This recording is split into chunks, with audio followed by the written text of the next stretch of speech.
돌이킬 수 없는 약속. 얼음을 채운 믹싱 글라스 안에 드라이 베르무트와 탱거레이 진을 따르고 재빨리 휘젓는다. 올리브를 꽂은 꼬챙이를 칵테일 잔에 넣고 잔을 받침 위에 올려놓았다. 잔 위에 여과기를 끼우고 믹싱 글라스의 술을 칵테일 잔에 따른다.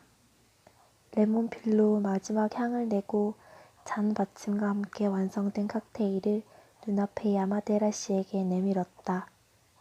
오래 기다리셨습니다. 마티니입니다.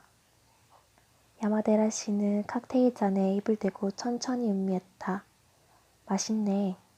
이 나이 먹도록 칵테일은 처음 마셔봤는데 이거라면 괜찮겠어.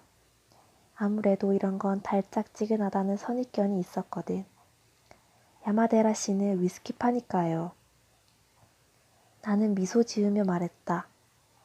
야마데라 씨는 오늘 가게에 와서 첫 잔으로 뭔가 괜찮은 칵테일을 만들어 달라고 주문했다. 우리 가게에는 벌써 5년째 단골이지만 칵테일을 주문한 건 처음이었다. 보통 때는 스카치나 위스키를 마신다. 갑작스러운 신경 변화에 이유를 물으니 야마데라 씨는 오늘이 60살 생일이라고 대답했다. 야마데라 씨는 자신의 가치관과 취향에 확고한 애착을 가지고 있지만 환갑을 맞은 오늘부터는 이제까지 관심이 없었던 일과 몰랐던 것을 적극적으로 시도해보는 것도 좋을 것 같다고 생각했다고 한다. 잠시 궁리한 나는 야마데라 씨의 첫 칵테일로 기념이 될 만한 마티니를 골랐다. 칵테일의 왕이라 불리우는 것이다. 물론 달콤한 칵테일도 많이 있지만 그렇지 않은 것도 많으니 또 여러 가지 만들어 드리지요. 잘 부탁하네. 생신이신데 곧장 집에 안 가셔도 괜찮습니까? 저녁 준비에 시간이 걸리니까 어디 가서 시간 좀 때우고 오라는 문자 메시지가 왔어. 야마데라 씨에게는 띠동갑인 어린 아내와 대학생 딸이 있었다. 이 가게에도 몇 번 데려온 적이 있었다. 멋진 가족이네요. 부럽습니다. 자네 집도 좋은 가정이잖아. 부인도 미인이고 딸아이도 상당히 귀엽더군. 한 번은 가오루와 호노카를 데리고 백화점에 갔다가 우연히 야마데라 씨를 만난 적이 있다. 그나저나 장사 잘 되네. 야마데라 씨가 가게 안을 둘러보았다. 홀 안에 있는 4개의 테이블석은 전부 찼고 줄지어 앉을 수 있는 12인용 바 좌석들도 단골 고객으로 거의 만석이다. 신년회를 하는 시기니까요. 우리도 여기서 할까? 야마데라 씨는 이 근처에서 변호사 사무실을 열고 있다. 야마데라 씨가 그 사무실 대표 변호사이고 변호사 몇 명을 더 고용하고 있었다. 잘 부탁드립니다. 나는 야마데라 씨에게 가볍게 인사하고 신경이 쓰이는 홀 쪽으로 시선을 돌렸다. 아니나 다를까 아르바이트 직원 사토 고에이가 홀에서 허둥지둥 일하고 있다. 마스터, 진토닉이랑 스크루 드라이버랑 또 저 손님이 귀찮게 하는데 진베이스로 산뜻하면서 깊이 있는 칵테일을 만들어 달래요. 산뜻하면서 깊이 있다니 대체 뭐라는 거야? 고에이가 짜증 섞인 말투로 말하고 작게 혀를 찼다. 일단 안에 들어가서 진토닉이랑 스크루 드라이버를 만들어줘. 나는 고에이를 손짓해 부르고 이렇게 말했다. 그리고는 바 안에 들어가서 넌지시 그에게 다가갔다. 누차 말했지만 손님 앞에서는 혀를 차지 마. 고에이의 귓전에 대고 소곤거렸다. 하지만 왠지 잘난 척하는 듯한 손님이에요. 갑자기 듣도 보도 못한 칵테일 이름을 꺼내길래 제가 저희 가게 메뉴에는 없습니다. 그랬더니 여기 바텐더는 그런 것도 모르냐고 짓거리면서 저를 바보 취급했어요. 가게가 너무 바빠 질려버린 건지 고에이는 평소보다 더 초췌해 보였다. 손님은 잘난 척하는 게 아니라 잘난 거야. 고에이가 진토닉과 스크루 드라이버를 만드는 동안 나는 손님의 주문에 가까운 오리지널 칵테일을 만들었다. 시계를 보니 밤 10시를 넘겼다. 문을 연 6시부터 쭉 바빴다. 오늘 밤은 문 닫을 때까지 이런 상태가 계속될지도 모른다. 고에이 지금 식사하고 쉬고 와. 너 슬슬 담배 당기잖아. 나는 바 안쪽에 있는 주방으로 들어가서 칵테일을 올린 등반을 들고 홀로 나왔다. 내가 손님에게 칵테일을 내주고 바로 돌아가는데 그것과 엇갈려 주방에서 파스타를 든 우토 메구미가 홀로 향한다. 오늘은 주방도 무척 바빠서 그런지 손님에게 파스타를 내가는 메구미의 표정도 지쳐있다. 아니, 지친 것 이상으로 어딘가 침울해 보였다. 메구미가 홀에서 주방으로 돌아오자 오치아이의 목소리가 울렸다. 손님들의 이야기 소리로 소란한 홀에서는 잘 들리지 않겠지만 바 안에서는 오치아이의 엄한 질책이 계속 들린다. 잠시 지나자 고에이가 얼굴을 찡그리며 바 쪽으로 돌아왔다. 벌써 다시고 온 거야? 나는 시계를 보고 말했다. 쉬러 간 지 채 15분도 지나지 않았다.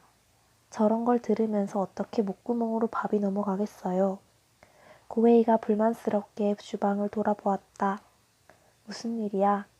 크림소스 간이 잘못됐다고 오너가 우토씨를 막 꾸짖고 있어요. 오너는 너무 엄격해요. 우토씨도 저도 들어온 지 이제 고작 3개월 정도예요. 그렇게 잘할 수가 없잖아요. 더구나 아르바이트인데. 고에이는 메구미와 거의 같은 시기에 아르바이트로 이 가게에 들어왔다. 예전 주방에는 주방장 격인 치프 셰프 오치아이 밑에 조수 한 명이 있었지만 독립한다고 그만두고 말았다. 바는 원래 나 혼자 맡았지만 바텐더가 한 명 더 있으면 여러모로 도움이 될 거라는 오치아이의 제안으로 주방과 바에 각 한 명씩 사람을 채용하기로 했다. 반년쯤 아르바이트로 일하는 모습을 보고 정직원으로 고용할지 판단하자고 했다. 고해이와 달리 메구미는 빨리 정직원이 되어서 안정된 급여를 받고 싶어하는 눈치였다. 그래서 열심히 일한다는 인상이 있다. 하지만 그것은 주방 일을 잘 모르는 내 생각이고 오차아이는 이런저런 불만이 있을 것이다. 밤 12시를 기점으로 손님의 발길이 뜸해졌다. 그래도 테이블석에는 처음 온 커플 손님 한 팀이 남아있고 바 좌석에도 이 시간대부터 출몰하는 단골 손님 4명이 앉아있다. 직원 휴게실 문이 열리고 오리털 패딩 점퍼를 입은 메구미가 나왔다. 음식 메뉴의 마지막 주문은 12시다. 오치아이는 그 후에도 주방에 남아서 정리와 다음날 재료 준비 등을 해야 하지만 아르바이트인 메구미는 그 시간에 퇴근하도록 해주고 있다. 먼저 실례하겠습니다. 메구미가 이쪽을 향해 가볍게 머리를 숙여 인사하고 가게를 나섰다. 나는 메구미의 침울한 표정이 신경 쓰여 바 안쪽에서 나왔다. 그리고 가게를 나와 메구미를 쫓는다. 오토씨, 내가 부르자 메구미가 멈춰서서 천천히 뒤돌아보았다. 말을 걸긴 했지만 어떤 식으로 말하면 좋을지 애매했다. 괜찮습니까? 라고 묻는 것도 이상한 것 같다. 오치아이는 확실히 일에 대해 엄격한 사람이다. 하지만 틀린 말을 한다고 생각하지는 않는다. 여기서 내가 메구미를 편드는 듯한 다정한 말을 하는 것은 공동 오너로서 함께 가게를 꾸리고 있는 오치아이에게 신뢰되는 일이기도 하다. 이번 주 일요일에 무슨 일정이 있나요? 나는 물었다. 아니요, 특별히는. 우리 집에서 전골 요리라도 먹으면서 신년회 같은 걸 할까 합니다. 일요일은 정기 휴일이다. 방금 갑자기 생각해낸 것이지만 오치아이와 고헤이를 불러 친목을 도모하는 것도 좋을 것이다. 오나와 고헤이를 불러볼까 합니다. 물론 준균도 같이 와주세요. 그래주면 호노카도 기뻐할 겁니다. 메구미에게는 준이라는 9살 된 아들이 있다. 오너도 오시나요? 메구미가 물었다. 일단 오라고는 해보겠지만 보시다시피 저런 녀석이라 올지 어떨지는. 오치아이는 사람과 잘 어울리지 않고 특히 우리 가족과는 접촉하고 싶어 하지 않는다. 그 녀석이 같이 하면 좀 그런가요? 나는 신경이 쓰여 물었다. 아니요. 혹시 제가 오너를 싫어한다고 느낄지도 모르겠지만 전혀 그렇지 않습니다. 혼나는 건 제가 부족하기 때문이고 저를 위해서 엄격하게 하시는 것은 잘 알고 있어요. 38살인 메구미는 3년 전에 이혼했다고 한다. 외아들인 준을 데리고 친정이 있는 가와고에로 돌아왔다. 이혼의 일은 구체적인 경위는 듣지 못했지만 전 남편에게서 위자료는커녕 양육비도 기대할 수 없는 것 같다. 손 벌릴 친정이 있다고 해도 앞으로 아이에게 이래저래 돈이 들기 때문에 빨리 취직하고 싶다는 이야기를 면접 때 했었다.